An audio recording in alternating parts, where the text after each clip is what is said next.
Gary Johnson racing against the clock to get his poll numbers up to that magic 15% threshold in 5 polls, which would allow him to enter the presidential debates.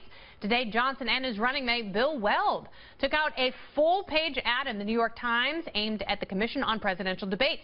The ad suggests letting the governor into the first debate, and if he doesn't meet their criteria after that, he'll accept their decision. Now, meanwhile, in a new Bloomberg poll, Johnson has 10% in that state, and that is a make-or-break state called Ohio.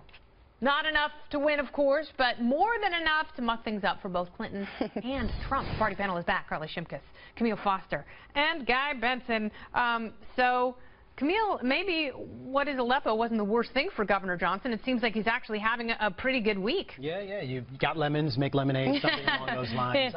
He got a lot of coverage. This seems like exactly the right strategy. Unfortunately, it may also be a little bit too little, too late. Yeah. I don't like his chances of making this happen, and I don't see the committee actually finding religion and making the right call, in my estimation, and letting him get into the debates. Look, these what do they get from keeping him out of it? I don't understand. Like, 10% is 10%. What is 15%? Well, it is a creature of the two major parties. So what they get is they keep their guy relatively safe, or gal for that matter, relatively safe from this third-party person who they can't say. Is he drawing more votes away from Hillary? Is he drawing more votes away from Trump? What Gary Johnson has done, he has gotten on the ballot in all 50 states and in D.C. Yeah, I think that maybe Gary Johnson is thinking to himself today, gosh, maybe I should have gaffed majorly on national television a lot earlier. Because one of my friends pointed this out on Twitter.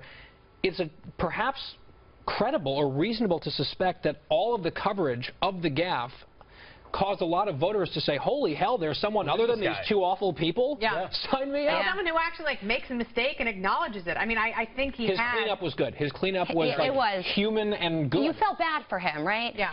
You know what? And you're absolutely right. The reason why he has such high poll numbers are because, you know, a lot of people don't like Hillary Clinton or Donald Trump, so his popularity is kind of falling into his lap. But I agree. I think that he should be on the debate stage.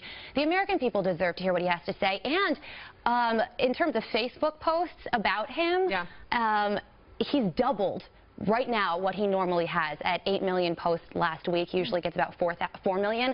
So more people are talking about him now than ever before, which kind of is reflected on those great poll numbers. And there's a new Quinnipiac poll out this afternoon, in fact, that has him at 13% nationally. And that's not one of the polls, we were talking about this off the air, that they're going to use in their polling average formula at the debate commission. But still, it's a major national poll where he's within definitely shouting distance of that 15 percentage points. So he's just got the time's running out. And Kmele, quickly, there are a lot of libertarians I've talked to who actually, they don't want to see Gary Johnson on the debate stage because they don't want him to embarrass himself. Could he handle it? Do you think he could handle the glare of that spotlight? I think he could handle it. Quite honestly, I've been really surprised and pleased by the energy that Gary seems to have now, just out there on the campaign trail. He's doing a great job giving speeches.